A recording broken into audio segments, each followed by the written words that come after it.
Hey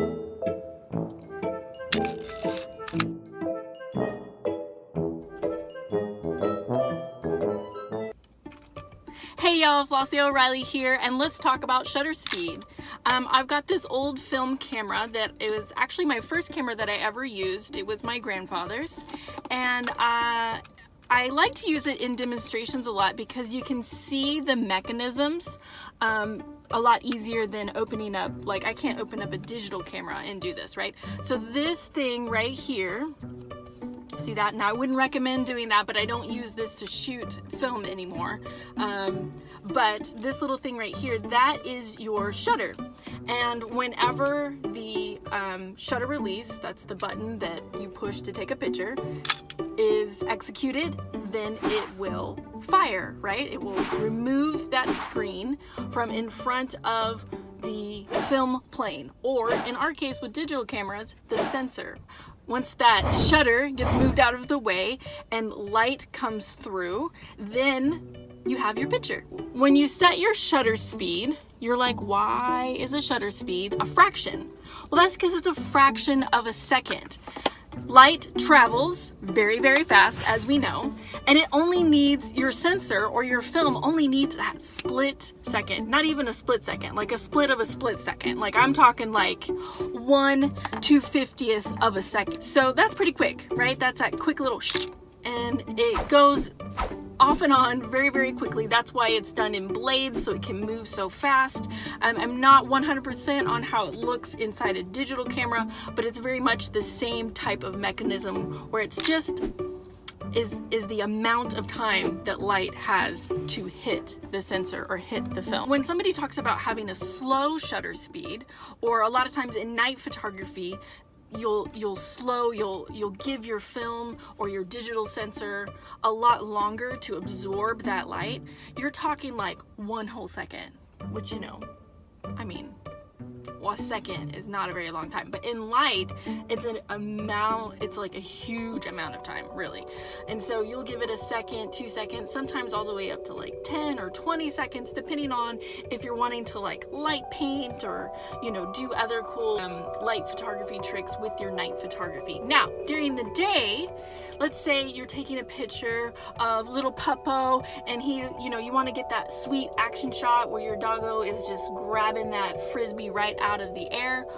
Well, how do you do that? How do you get that action to stop like that? Well, that's when you use a very fast shutter speed, and I'm talking like 1/500th, even 1/1000th, and our digital cameras can go up to 1/4000th and sometimes even higher of a second. You see those pictures of like water droplets frozen in air that are coming off the sprinkler.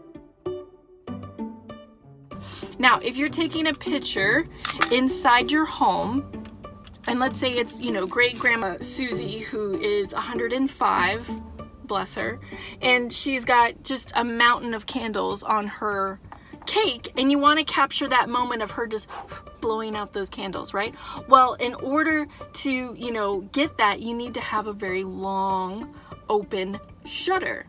But the problem with that is even just you holding the camera, breathing in and out, having a heartbeat, having a pulse, will give it enough camera shake to blur your picture. Even though you've set it up and you've got the focus on point and everything's looking great, and then you go to take that picture, even just the tiniest little in pushing the button will actually make the camera, the digital sensor, pick up that tiny little motion.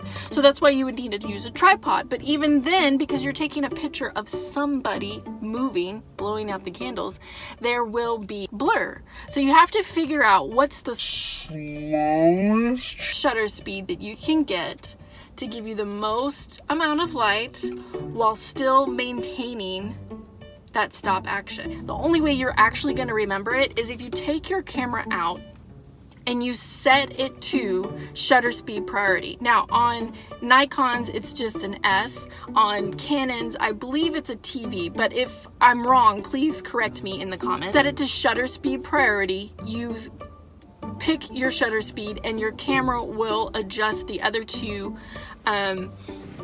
to give you that perfect exposure, basically, is what I'm trying to get at. So we don't have to worry about exposure, but we're gonna learn by doing and figuring out shutter speed.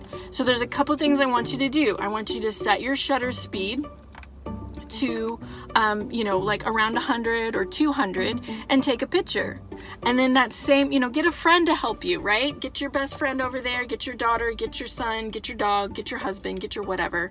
And, you know, get that person in front of your camera and have them dance around and be silly and take a picture, and then slow your shutter speed down. Bring it down to where you're like 1/15 of a second or even 1/8 of a second, and then have them still doing all that other stuff. And again, your camera's gonna keep compensating so that your exposure's good.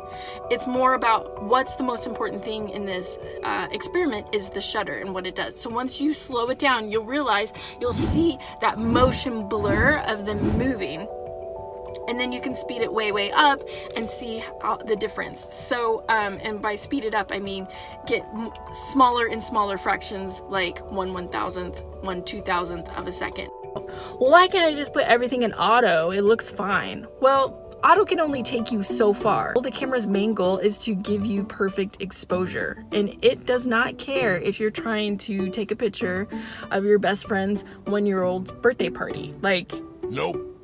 It's just gonna get the perfect exposure no matter what. That's where the master comes into play. You are the one in control of this tool, right? So if you're the one that's oh, it's bright. Hold on. I'm sorry. I'm trying not, I mean, it's not like I'm trying to look like super cool, but I am. No, it's like this. Listen, it's like this. You are the one in control of the camera. It is merely a tool. If you are just in auto all the time when you're taking pictures, you are not the one in control. The tool is, the camera is. It's just running its program for you. That you have to know what your shutter speed can and can't do to either help or hinder your images. And that's something through this video, and hopefully these tips will help you figure out how to overcome that and be the boss. You're the boss of your images and of your tool called your camera. So I hope that this helped you, and like I said before, just give me that howdy hey in the comments to let me know that you care. And you know, maybe a thumbs up, and of course hit subscribe, and if you really like it, then put a ding on it. Ring that little bell, because YouTube has this funny thing where, yeah, you can subscribe to a channel, but you don't know that they upload unless you put that bell on. So I'll see you guys in the next video, and I hope you learned something today. Oh, it's so sweaty and hot in this car, but it's my soundproof booth. It's the place where I can be without all the cuckoos. Without all the cuckoos. It's cuckoo in my house. My first camera. It's my first. I love this thing. And this is where you'll probably see most of my videos for a while until we move into our new place, and hopefully I can, you know, set up a little studio for videos there. So you get a sweaty Flossie. Sweaty in the car with my old camera.